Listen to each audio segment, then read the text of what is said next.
Hey, how's it going, everybody? I'm Ben from Universal Audio, and I'm a big black hole on your screen at the moment, but I'm here. You're here, and this is going to be There we are. It's going to be an excellent session, guys. It's Thursday. It's Moog Week. We've been having a lot of fun with a lot of great guests so far on air. Yesterday we had Houston Singletary. Was a really fun session. He's an amazing sound designer, and then of course he surprised us with a special guest at the end. We had Michael Stein from Stranger Things. So if you miss that session somehow, I highly recommend going back and rewatching it because Houston just dropped some incredible knowledge about programming, Minimoog, and his history of sound designing synths in general. And then, of course, we got to geek out at the end with Michael Stein from Stranger Things, which is always a treat. So today we've got two amazing sessions lined up for you guys. The first one is my guest who's joining us now from sunny Southern California. We've got Jimmy Levi from the Album Leaf. What's up, man? How you doing, Jimmy? I'm good. How are you? Doing well, man. How's the quarantine going for you so far? It's been a roller coaster. It's been up and down. We've got young kids, so every day is kind of a new one as far as managing just whatever the day may hold, and then homeschooling and stuff like that. So it's just a whole new not what you were expecting to have to do for a couple of months, right? Not at all. Yeah, not at all. But it's okay. It's been yeah. Yeah.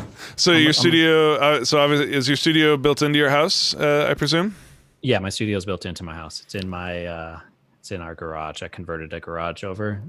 Just built a wall up and kind of took over the space. That's awesome, really. Yeah. And so if people are somehow not familiar with your work already, how would you describe the Album Leaf sound and production process? It's something that it's pretty.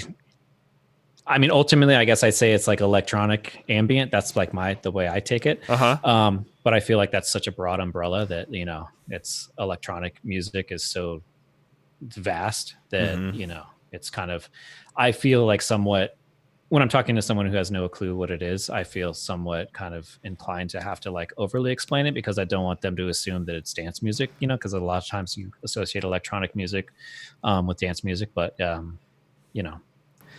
so for me it's like it's ambient, it's electronic, it's cinematic, it's kind of melodic, it's kind of vast and yeah. That's right. And as we were talking about last week when we were just kind of getting ready for the show, you mentioned that you started basically everything. You started from just working on a Rhodes, right? Like, was it Rhodes first and then getting into synths, or did they both kind of happen simultaneously? Well, so if you want to go way back into my history, I used to be in a hardcore band called The Locust. Okay. And in The Locust, I was 17 years old, so I was still in high school. Mm-hmm. They're still a band now. But in that band, I played keyboards and a realistic Moog, or the realistic synthesizer, which was the polyphonic, or I guess maybe paraphonic. It was polyphonic. Version of the Rogue. Okay. And that was kind of my first dabble into kind of just like playing with a synthesizer. Having passed that, and at the same time I was still just a guitarist for the most part. I mean, I've been playing piano for since I was 4 years old. I've been always playing piano, but when I got into bands and stuff like that and making music, I was definitely like a guitar player and wanted to be that. And then when I was in Tristeza, I started I went through my course of like hardcore bands and things like that, and then once I got into kind of just like making music that I was naturally making on my own in my bedroom on a 4-track. Started this band called Tristeza, and that was kind of like an arpeggiated instrumental, kind of indie band, more so in the, it's been lumped into the post-rock category, but I don't really see it that way either, even though whatever. I have my own opinions about that. But at any rate, that turned into, a project, and then I was writing songs for it, and there was 2 songwriters, and we were all songwriters really, but like things that I wrote that didn't really like make the cut in the band per se, I would then kind of turn over and take as my own. Gotcha. And then I started playing drums in this band called Go Go Go Earhart. And we would kind of just have live rehearsal recordings. And that's kind of how we made records, I guess, during my short time in the band. So there was always an 8-track going, recording everything. Yeah. In that room, it was just like his living room, full of records, full of instruments, full of synthesizers, full of the Rhodes was there.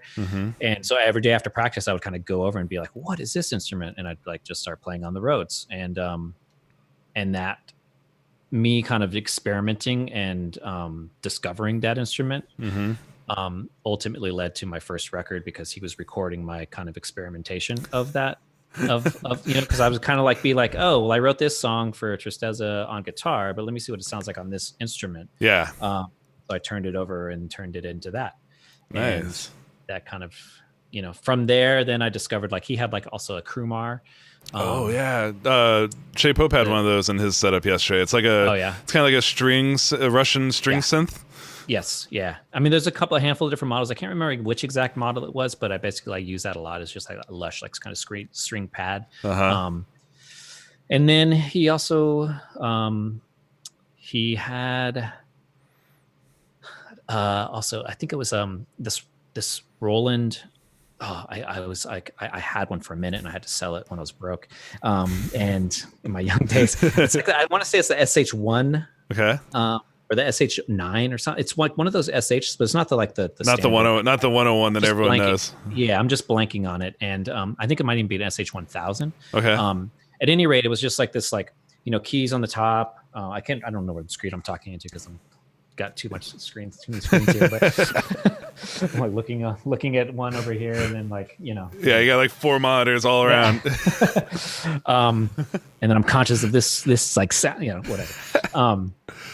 But at any rate, so it was like one of those keyboards with like the keyboard on the top, and then like it had like the like little like organ reeds on the bottom, like you pushed them down to like change the sounds. And then I had like synth, and it was monophonic, and he had one of those, and a Space Echo too was also the first time I discovered all of this stuff. Was through this particular band and this particular guy. His name was Mike Vermillion. And then I also have a song named after him on my second record called Vermillion, which is a lot of people's a lot of the songs that a lot of people like, I guess. So it's from there, kind of just like, I just started kind of discovering and making things. And like, I think my first, like I was more focused on like Rhodes and like Wurlitzers and things like that when it first started out. Yeah. And I got, I think my first, I don't remember exactly like the kind of the trajectory of like which synth I bought when, but I just remember like kind of discovering and falling into things. I think I had, I got a microKORG like when they first came out. I still have it. It's like, it's like a legit vintage microKORG now, because it's like 18 years old or whatever it came out, but that kind of led into me making In a Safe Place. And then, well, I guess like to go back, like throughout all of those records, I would be using like synthesizers that other people had. So I used like an Opus 3 really early on my first record. I used like a Moog, like a Rogue, a Prodigy, stuff like that. Whatever you can get your hands on, basically, right? Yeah, whatever I could get my hands on. I think I had a Juno at the time. I have a Juno now. A lot of these things I now own myself, but back then in the discovery mode, I was just like kind of like finding things that people had and able to just kind of use them and create with them. Nice. And then yeah. So then when I went to, I think it was when I first started to like actually have a little success with like making money, I guess, that I started to kind of like start my synth collection. And then I was lucky to have just signed with Sub Pop and kind of was getting a little more awareness in the world as far as like, being an established, artist. So yeah, I was able to kind of like, create a relationship with like some companies and stuff like that, and like had a very early relationship with Moog, and did a song for a documentary that a third-party person made for it, but ended up being on that soundtrack for the Moog doc. It was a documentary on Bob Moog. Oh yeah. And there was a lot of different people that were on that soundtrack, and I kind of created a lot of relationships from that as well. Nice. But then yeah, I mean, I got a Minimoog Voyager back in, I think it was 2000, when they first came out. I think it was 04 or. Yeah, I think it was 04, the first one, the first signature edition Voyager. led to Little Fatty, led to kind of like then finding, you know, a lot of things. And then now I own a lot of their kind of current stuff. And I was like, it kind all the time. of seems like we got basically like a one of every Moog has been in there, hasn't it? Yeah. Well, I wish one of every Moog, because then they probably wouldn't have left. But Yeah. yeah. Anyways. That's really, and so, you know, to people who maybe aren't quite as, you know, don't have quite as wide of a range of experience with synthesizer, like, what attracts you to a Moog over something like a Prophet or a Jupiter or a Juno? Like, you know, there's all these different flavors of synths, but there's it feels like everyone has a different, a special connection to the Moog stuff in particular. Any idea what that is? I mean, I don't know. I've thought about this too, because I think it's just my ears and what my ears go to, and the simplicity of just like having everything at top, the wiring, you know, kind of the way things are routed. I mean, the Moog filter is like one of the, you know, just opening and closing that filter is just incredible feeling, you know? I mean, it is on any synthesizer, really. You just grab it and you just grab that filter and just like, just start making magic happen. And yeah, I think that's kind of like really what it was. And then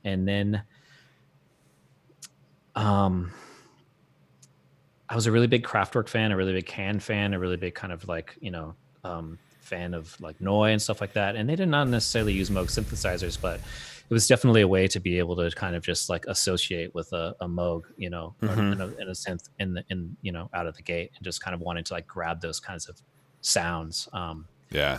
And do that right away. And I think it's just the warmth and the beef and the fullness and the, you know, just everything really. I mean, it really comes down to just like my ears, what my ears gravitate to, you know? Yeah, totally. So, I think before we dive too much into the box, I would be remiss if we didn't get a quick little studio tour, because your setup is, you know, you were mentioning you basically, when you're making music, you use exclusively hardware instruments, right? For the most part, yeah. I've gone back and forth through the years. Lately, I've been really into hardware. Yeah. I mean, I've started out at hardware. I had a like quick little thing into it's job by job based too, I guess too. If I'm making my own music, I'm generally on my all hardware and stuff like that. But when I'm composing and doing film and doing other things, like, you know, a lot of times it's just easier to stay in the box. So yeah, when you need to be able to recall and change one note, it's a lot. That's a lot easier to do that with a software instrument than it is a piece of hardware that probably you may have, you know, if you move a knob a millimeter, you can totally change the sound. Exactly. Yeah. So yeah, studio tour, I guess. Let me see here. Let me turn this up so I'm out of here. There we go. All right. I just want to unmute your phone there real quick. Perfect. Unmuted. Am I unmuted? Yep. Okay, cool. So, you know, I don't know. This was the wall that I built, and I kind of like the garage doors on the other side. I'm getting a little bit of feed. Can you mute my that mic? Yeah, thanks. So yeah, well, the door's open. I'm just still not ready for a tour of everything. Anyhow, it's a beautiful wall. Very nice reclaimed wood. Yeah, totally. It was actually claimed wood just from like when we bought this house. There was an existing kind of like built-in closet here that I tore down to like build the studio, and I used just a lot of that wood. So that's awesome. Yeah, way to be efficient. Totally. So in this corner, there's my OG Rhodes that I've had since 1999. Nice. It's the one that's toured with me all over the place. One that I've made every record with. Above that is an SK20, which was first made. I first became aware of it when I was touring with Sigur Rós back in 2001. So Kjartan had one of those. So he actually had two of those on that tour, but he had one, you know, on top of his CB70. And it's that first song on that record that is that synth, and it's just an amazing, beautiful, warm, great synth. Yeah.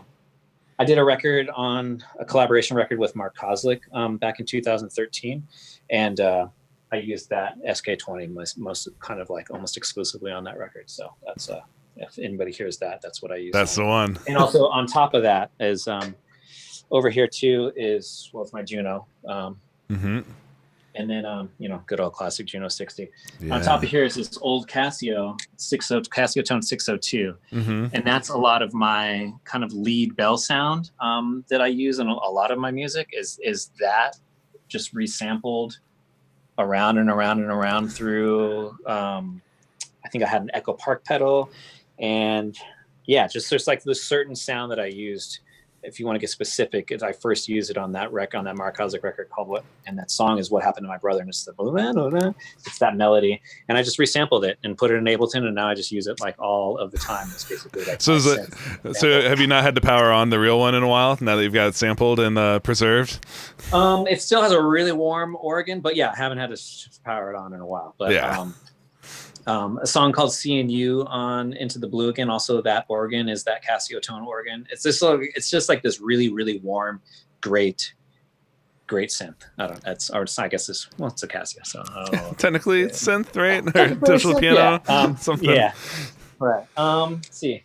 SPD No Coast down here, and my main jam right here is my Peak. Oh yeah, that's basically been my main beast lately. Mm-hmm.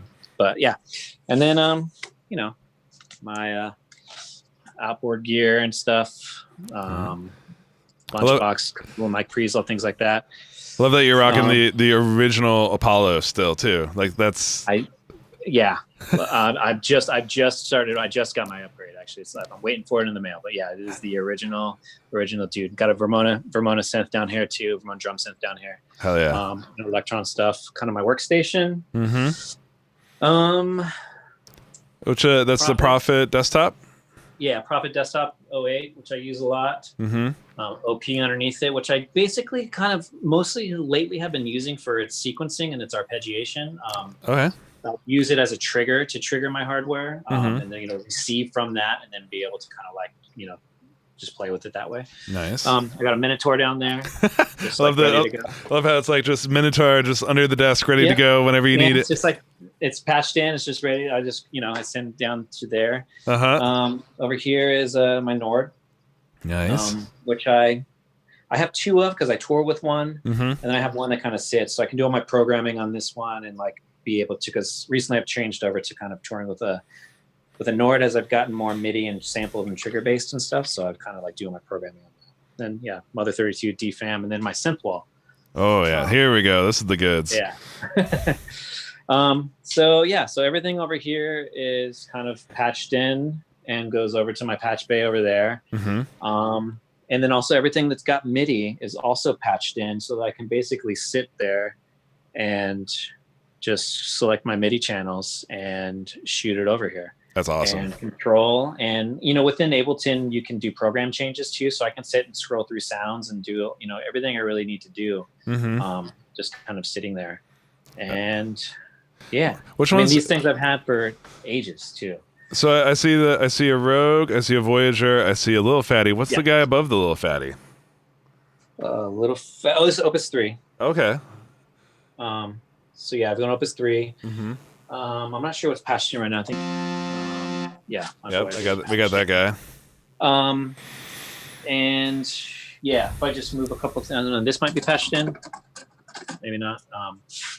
But everything's basically patched in, kind of ready to go. Got Feather Duster is a very important tool of the synth studio.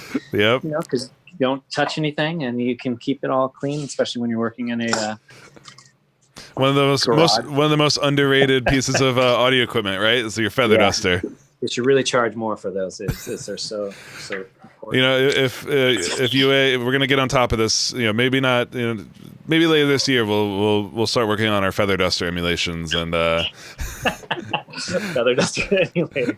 Right. I've always showed around that we should do should we have mods to the GUI so they collect dust over time, or the lights start cutting in and out just like the real things. Right. Yeah, that'd be totally leaving feathers, full size feathers everywhere. I think I've had that one for way too long. It's just slowly falling apart. But oh, that's awesome. Nice. All right. So I switched your mic back. Man, what a cool. That's such a cool setup though. Of being able to kind of have everything all there ready to go, but then you can just sit at your main workstation and control everything all around you. And yeah, and I patch right here, and I just just have to grab everything and just yeah, it's made it. It took a long time to figure it out. I actually was late to the MIDI game, and kind of like forever. Was just hands-on analog, I guess. Like like all of my looping, all of my controlling was all done just I just never used MIDI, and then all of a sudden, once I discovered MIDI, it was just like off to the races. And now you're probably like, why didn't I think of this sooner? Yeah, I mean, it's like one of the oldest. It's like kind of the oldest communication between machine or just electronically. So it's kind of funny that. Like USB, I can have so many problems with USB, but like MIDI, it's just that DIN is just just totally strong. Yeah, nice. Well, you wanna go ahead and share your screen? Let's jump into Luna and start kind of geeking out about this Minimoog, man. So just Command Tab over to Zoom and hit Command Shift S, and I'll pull up the share screen thing. Oh, did I lose it? Command Shift S. Sorry. All good. Is that going? No. Oh, wait. Share. Sorry. Yep. There we go. Sorry about that. No, all good. So you just like you mentioned, you're normally an Ableton guy, but you just hopped in, you hot jumped into Luna to to come hang out with us here today, and primarily to check out the Minimoog. Yes. Do you mind? So I'd say maybe a good place to start. What I've been kind of asking a bunch of our guests this week is like, when you pop open the Minimoog, when you pull this up, where do you go? What's kind of your go-to starting point in a way? I think I'll. There we go. I've got some stuff going through it, I guess. I generally, let's see. I mean, I think first thing I do is like grab for the filter and just kind of like see what happens there. I've got to go through something. It's like I think the instrument 2-track. It's actually triggering your peak at the same time. Ooh, okay. Sorry. So, oh, there we go. There we go. All right, cool. Discovering this for the first time, really. Do you have a release thing you have to turn on? The switch in the bottom right. Yeah.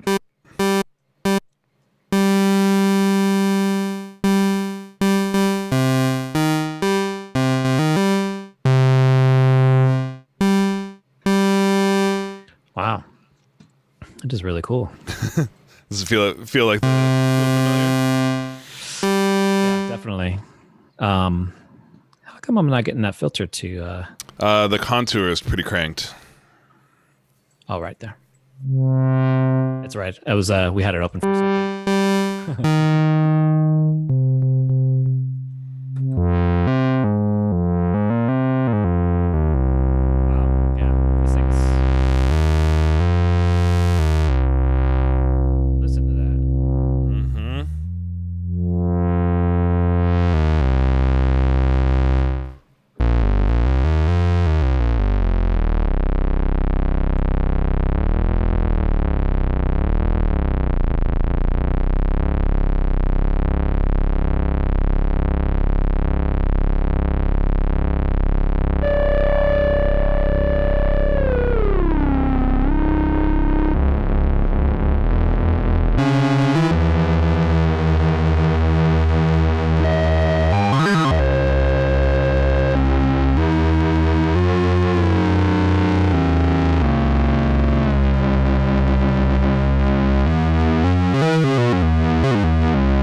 Run out of range. So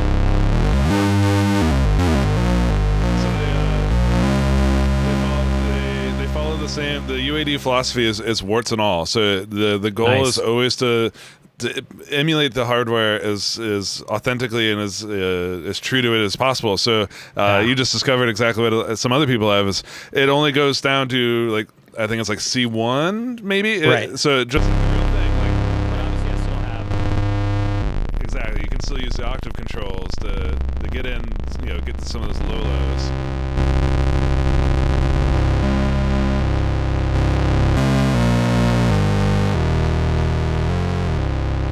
Nice. Yeah. Right? So Yeah.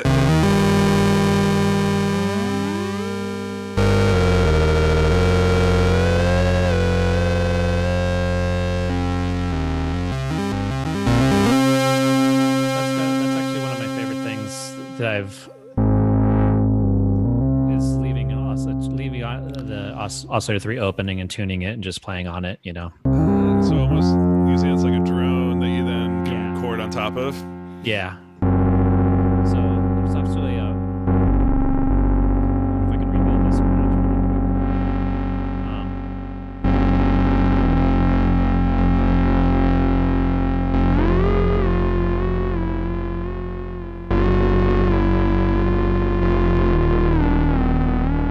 Is there any like shortcuts of like app or option click and it zeroes it or like any of that kind of stuff? Option click will zero. Oh, boom. Back to the default setting, which for oscillator 3 is it's up, but for oscillator 2 it'll put it right in tune. Boom. Yeah.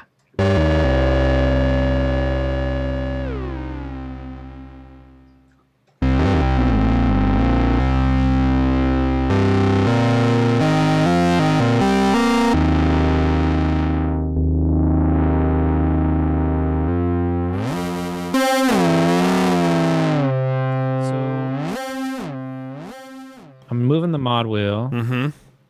Where does it show me? So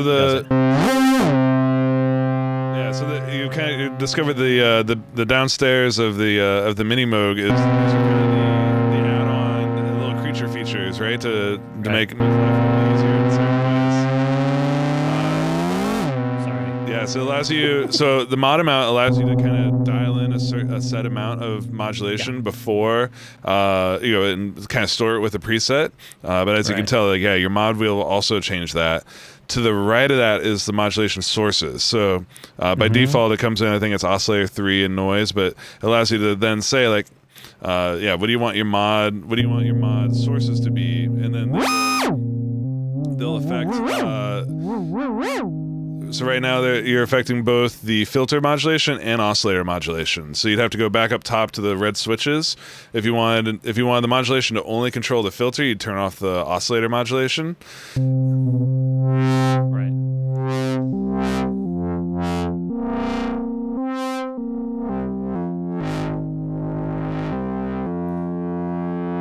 This is great. Yeah, and so and then right again on the up top, you see there's a modulation mix, so you can switch between modulation source A or B. So A is kind of the traditional. This is the two sources you'd have on a real one would be oscillator 3 or envelope 2, and then modulation source B are the noise, sample, hold, and the LFO. And what's dope is that the LFO you can actually tempo sync it, so you can do some modern things that you normally wouldn't be able to do.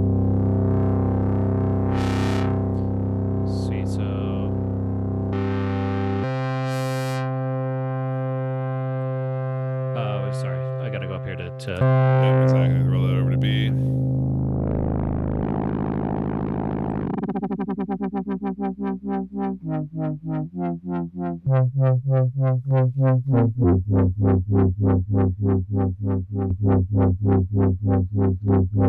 but that's not giving it. That's just...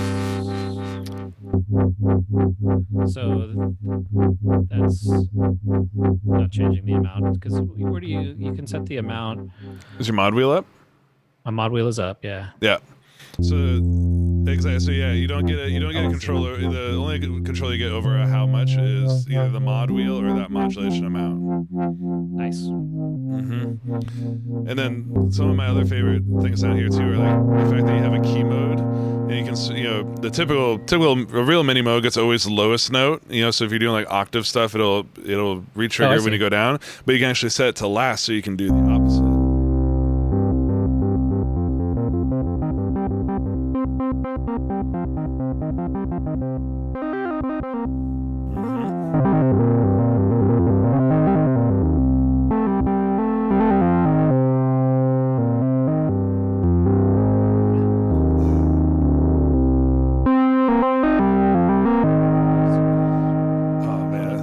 So cool.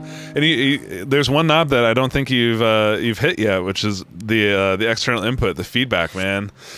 Right. So is that just automatically routed? Exactly. By default, it's routed to be feedback. Oh, nice. And then.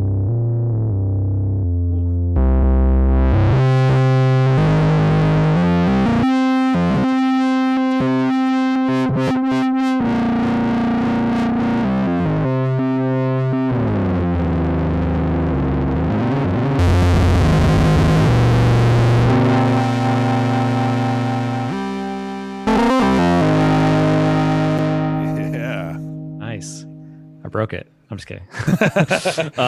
Okay.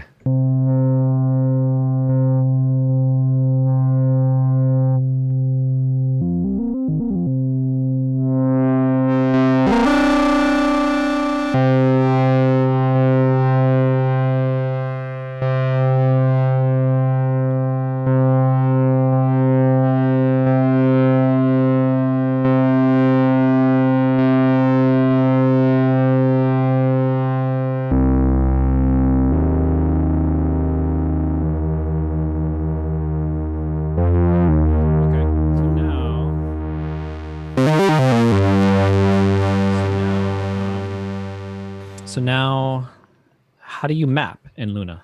So for V1 of Luna, we don't have MIDI learn or like a custom MIDI map. But what's cool is for the Minimoog, every parameter that's in here has a MIDI CC assigned to it. So like cutoff is 74. I think emphasis is like 55. Like the standard. I'm moving some stuff, and it's just kind of by default grabbing certain things. Exactly. Okay. Oh wow, that's cool. Yep. So I've seen a couple of people where they've created programs for their keyboards to be to map and get that hands-on control. Right. Yeah. Okay. And we're also getting tons of feedback from people how important MIDI learn is going to be. It really is. Yeah. Yeah. It definitely is. Yeah. So that'll be rad when you guys when you get that up. That's cool. So does it check the box? Does it feel and work how you expect it? Yes, it's great. So how do I see? Oh yeah, how do I see that? I'm double clicking on there. So the cool the funny thing is I never use this plugin, but it just happens to be there. Well, so that plugin, that's a AU plugin.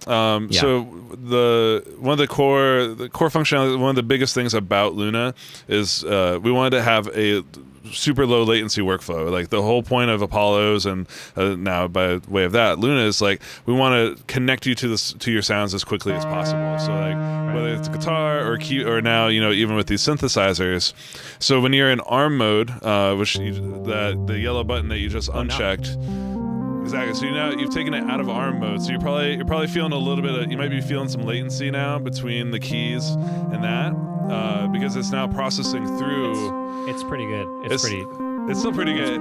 It's still pretty spot on. Yeah. If you were in a heavier duty session, say you had some like master, some effects on like your main fader, you'd start really feeling the latency. But one of the things that happens when you're doing when you have it in ARM mode is Luna does all this work in the background to give you that low latency experience with the instruments.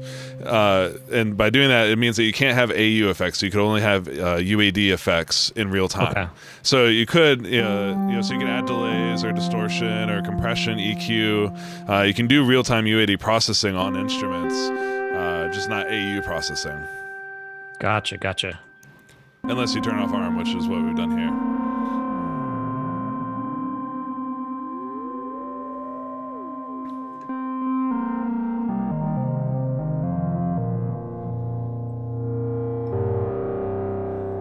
But how do I see it? There you go. Now click on right it. there. Oh, yeah, right. It was because right. it was because we were in Yeah. that ARM mode. It'll any unloaded plugin, it doesn't want you to think that you're actually controlling it when you're not.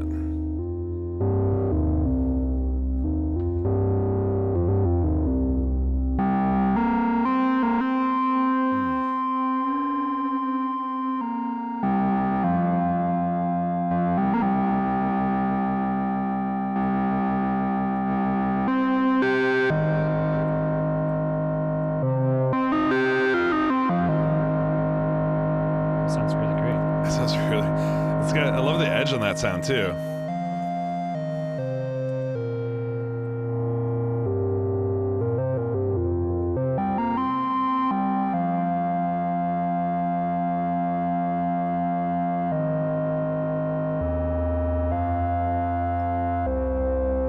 Another cool thing you can do with these is tune it to its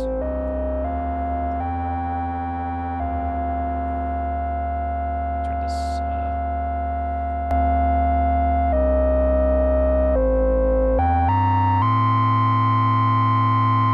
so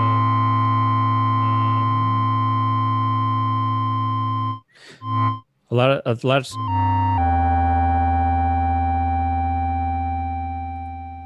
right, let me start from scratch here. That's kind of fun part about the Minimoog, right? Like undoing Right. what you've done, it takes like 5 clicks. It's not that hard to get back to something. So something I like to do is,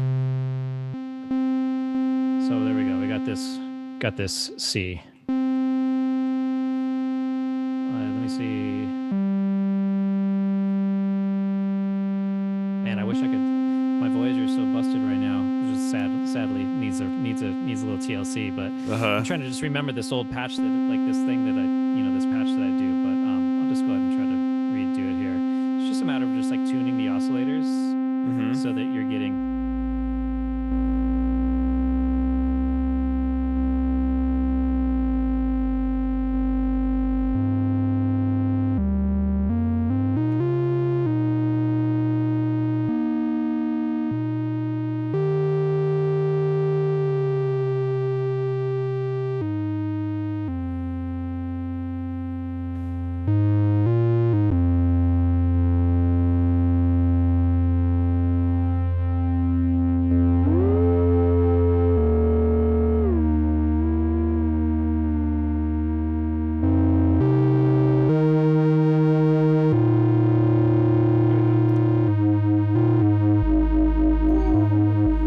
That bottom is so cool.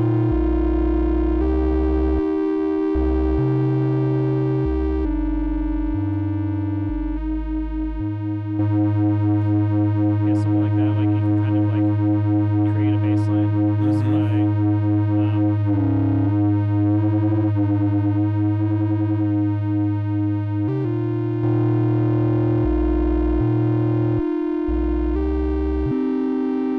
It's a little hard with the mouse, but I'm trying to like basically turn it back up and down. Yeah.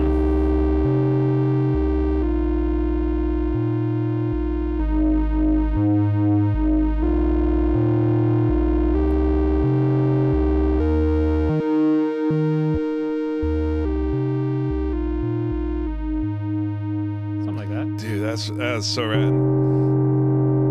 Put this guy back on.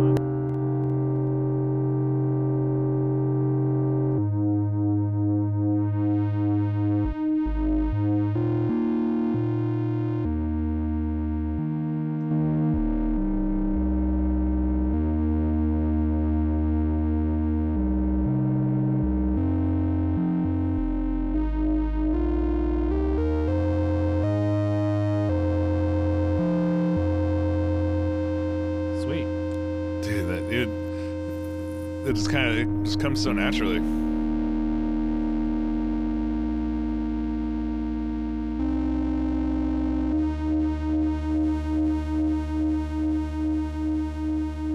Oh, so my mod wheel's been up this entire time, but you have both the oscillator modulation and filter modulation switches are off. Got it.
People are loving it right now.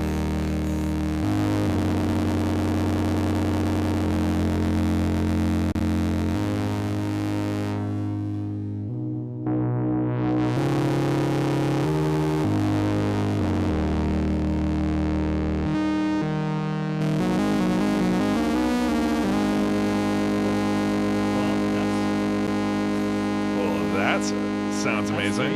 Yeah. Well, that sounds really, man. You know, the thing I'm seeing here is like, I love how you're tuning things by ear. Like, it's a little opposite of how I've ever kind of approached playing around with the Minimoog. Is like, I'm always trying to think like, I'll make the one note and then maybe I'll make a copy of the track to do a different part. But like, seeing you getting in here and like, all right, oscillator 3 is my drone, and then I'm going to use 2 to be a bass line. But you know, the trick you were doing there, kind of switching octaves to create the bass line with this lead on top of it, and then just having that all tuned by ear. Like, I hope people kind of pick up on that. Like, that's kind of the power of these things, and it makes it a real musical tool. It's not just it's not just give me my waveform and be in tune. It's like you have to interact with it in that sense to really pull the most out of it.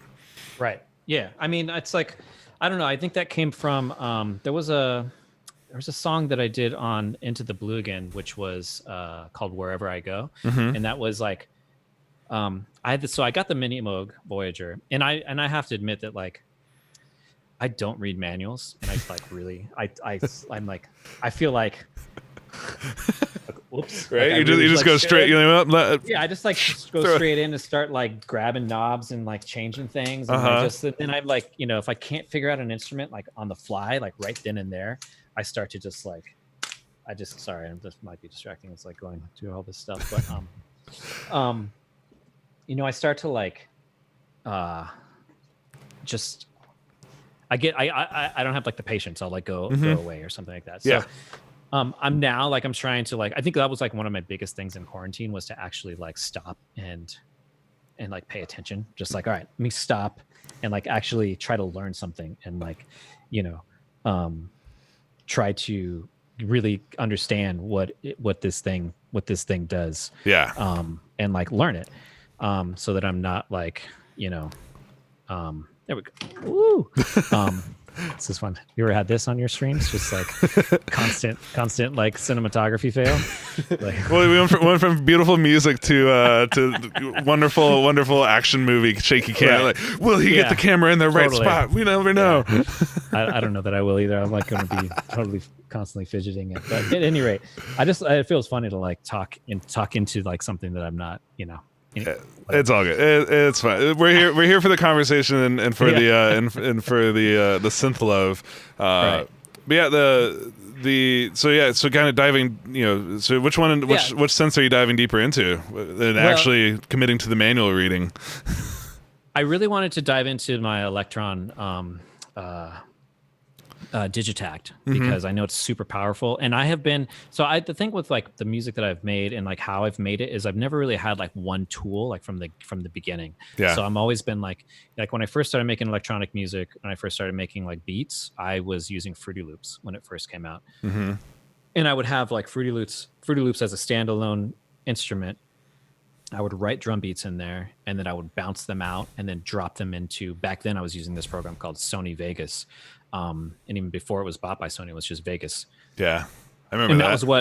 And that was exactly what it was before I had a Mac. It was before, it's just like, it's kind of funny. It was just like everybody, like my community was like all like PC based, and they had all of these like, they just had all of these like, I think like Nuendo was one too, like back in then. I can't trying to remember all that stuff. Anyhow, so I was like had this like total archaic way of creating I guess not archaic, but it was just like the tools that I had, available to me. Yeah. And I was just looking for sounds, and I would just make things. And then, let's go like 2 records later, then I started to actually just like drag and drop samples on the Pro Tools grid line. And then just kind of like mess things up and do this, that, and, just kind of try to like, copy paste all of my beats. And then while I'm, this is funny. We lost your camera there for a second. Yeah. It's because I got a phone call. Is that like the Zoom fail, like where you're supposed to be in airplane mode or something like that, or I don't know. Anyways, so I would basically like drag and drop things on the grid, and that was like the way I made beats. And then I would just like, through the verse, like, I would go through and kind of make small little like extra kick drum hits. I'd have one channel underneath where I'd just like drag and drop my sample to look like, rather than like, and just that kind of thing. Yeah. Long story short, I guess, is like I've been trying to like figure out a way to not be so reliant on the computer when I perform. And then I would have this, when I have a catalog that's like 20 years old, how do I go back and like perform songs that like exist as like a stereo wave, with like no separation and just like all of this stuff. Yeah, so, you don't have stems or the original samples or patches. Right. You don't have any of that available. Yeah. So what do you do? Yeah, I have audio stems, but I don't have my drums. I don't have any of my beats broken down. So my big, like, moving forward, I was just trying to like think like, okay, I can make my own samples and I can drop them into, my Digitact and then basically like sequence them. And like, since I'm so MIDI based now, I can also do program changes from Ableton and do, all of the things, and just also turn off its sequencing function and just like trigger like the actual tone from Ableton and do all my writing within it. Yeah. So it's just kind of like that kind of stuff where I'm just trying to like figure out how to do it, how to like properly load a sample in and, and then build a song and then rebuild a song fully sequenced top to bottom. Right, exactly. So that it's all analog and there's nothing coming out of the box. And that's kind of like been my that's been like my goal, and also like a live stream performance goal. Also, like I feel like that's a good kind of example to like I could just like start to build things and stuff. Yeah. And even like my Moog DFAM, like I just like I'm so particular about like things changing. That like I'll often just like write beats, write some rhythm on the DFAM, and then I import it into Ableton, and then I drop it in simpler, chop it up, restructure it, and do all the different things, and then so there's a lot of like tools inside of the box, but I want to be able to perform outside of the box. I guess. Which makes sense. Well, and something I've shown this once or twice on previous office hours, but also been kind of discussing with people like yourself who are doing a very hybrid approach to like sequencing and instruments, and relying primarily on hardware stuff.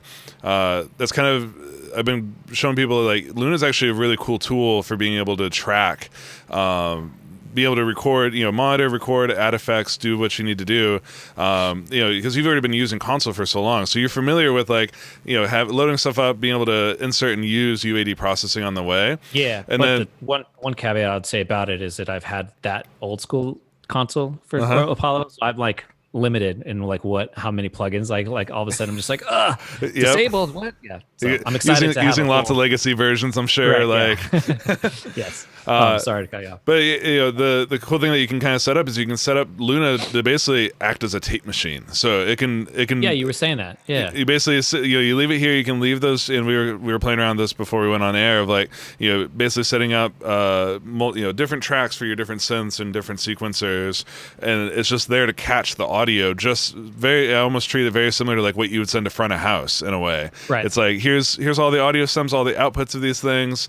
But then you can either record or track or mix, kind of bringing those into Luna. It'd be interesting to see if that workflow kind of ends up working its way into what you're doing too. That would be because that would be great because then you can kind of commit straight into and then just there's your stems and your performance right there, and then just like then commit into mixing like right out of the gate there. Mm-hmm. And is that something that those were going to be my couple of questions, specifically kind of around like the Minimoog. What are your go-to effects for taking a simple synth sound and kind of taking to that next level? Valhalla, Vintage Verb, I use a ton. I use it's always my default verb when I open Ableton, and the other default verb I use is the H delay, Waves H delay. Yeah. I've been straying a little bit more away from that. It's always there, and but I've been now like the Valhalla delay that they just did is pretty fantastic. Yep. Did you see really that? Fun. Did you see that Supermassive, that free plugin they just released last week? No. Yeah. Okay. Right. Yeah, Valhalla. I know we're on a UA live stream right now, but yeah. Valhalla just came. No. They dropped a free plugin last week. That's it's a whole new. I think it's like delay, reverb, kind of put into one package, and it's beautiful sounding. Yeah, nice. Well, yeah, I'll look at that. There's also this plug K devices. There's this plugin called WOV, WOV, and T-Tap. T-Tap is this amazing delay that's just like. I think the K devices are really a Max for live or a Max device programming company, but they have these two audio units or AUs that work that are just fantastic. WOV just like just like breaks everything up in this really cool way. Yeah. And the cool thing about it is that their tempos are free. You can sync it, or you can not. And so there's a lot of just like, you can like the T-Tap, for example, has a, I don't know that it works in because I haven't been able to get it to open in Pro Tools either. I'm not sure that it does. Look at that. I now just immediately knew how to navigate. Well, and I'll show you a cool shortcut too. Is so at the top of the Focus browser over there, the very top of it, you can actually just you can start typing in the name of a plugin, and it'll search all your plugins. T-Tap, there it is. Boom. Okay. So I think the thing you were probably running into, and a lot of people have kind of run into this, and as we were talking earlier about the ARM, having accelerated real-time monitoring, is accelerated real-time monitoring is always going to help you get it so you're getting the no latency experience. But obviously, if you want to use AU plugins, like what we're doing here, you just turn off ARM, and now you have access to all of your plugins. Okay, so am I hearing it now? Yep. Would I be hearing it? Okay, cool. So let me get some kind of. Let's try one of your. Let's see what kind of presets you have here. That's what I was kind of like interested in doing and seeing what kind of presets you have too. Leads. Cool. So you can hear the. You can kind of hear the. Yeah. And they just have like really, I don't know. These things are, and I think they're not that much money. That's wild. And you can kind of just move things around, and really kind of just like shape.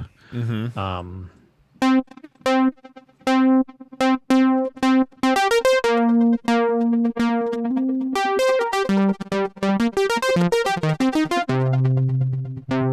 this thing's really. Love how it adds an extra pulsing thing too. That's like super stereo. I love stereo. I mean, it's like probably one of my biggest downfalls is that, like, you know, when you like hear a mix of mine, there's like nothing that's like sitting right here. It's like everything is always just, you know, that's I can't get away from it. It's just like I'm just in my phones and I'm just like, whoa. Yes. So, yeah. Have you? Has that ever been a problem for live shows? No. No. I guess just because also like I think that our whoever is mixing us is generally like kind of a stereo freak too, and they'll do that kind of stuff too. Yeah. So, and I feel like also I'll also just like a lot of my synth send is not stereo. I've only recently on my last couple tours started sending synth stereo sends because I was like always like an early like, you know, running too much at one time, like CPU nervous. I think my first tour using a computer was in 2003 or 2003. I was on tour with Sigur Rós, and I was opening for them, and it was like my first kind of like display of like, or like my first like presentation of using like electronics, and I was kind of just running like Fruity Loops and like stereo sequences on the timeline and just hitting play and then playing along. The band would just play along. Yeah. One time my computer crashed, and then like in front of like, you know, 4,000 people or whatever it was, and I was just like, oh hey, what's going on, guys? You know, like I had no clue, and I'm I got nothing you know, to do right now because the computer's restarting. I'm already like not much of a talker live. Like, as you can probably tell, I'm much of a talker, but when I get on a microphone on stage, I'm just like, you know, I don't know what to say. One-on-one, I'm always just like, hey, yeah. But at any rate, you know, that happened. So I've always been like really like concerned and conscious and just nervous about like breaking anything.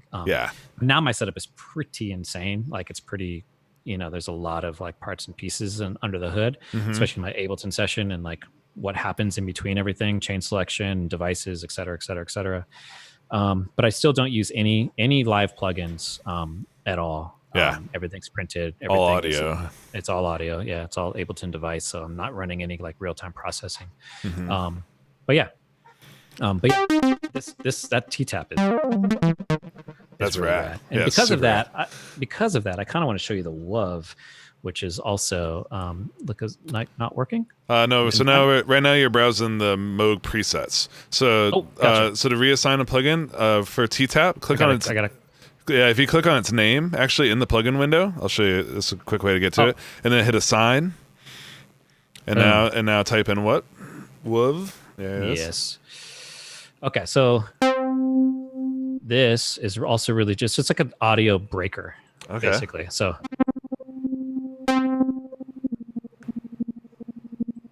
basically like that kind of thing. Let me get it a little bit more.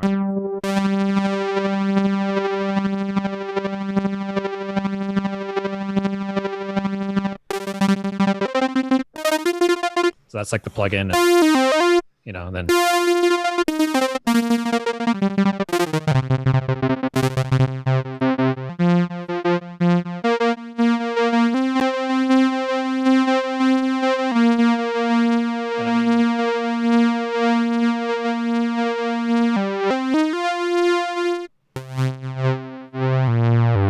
put this on like full groups and full mixes and just like send it through there and just break it up, you know, stuff like that. But I mean, I'm pretty much just a knob twiddler. Like I don't really, like I said, like I'm not manuals, and I don't like, I just like listen to my ear and I'm like, that sounds cool. And just keep moving things, and you know. And so where do a lot of your songs kind of start from that point of inspiration of like finding a sound, finding a melody or a groove? Like what's... Yeah, just like anything that's just kind of there and like catching me, and just like, you know, just anything that I can just kind of create from that's just, you know, that just like jumps at me in just, you know, right away. Like, you know, this thing is just...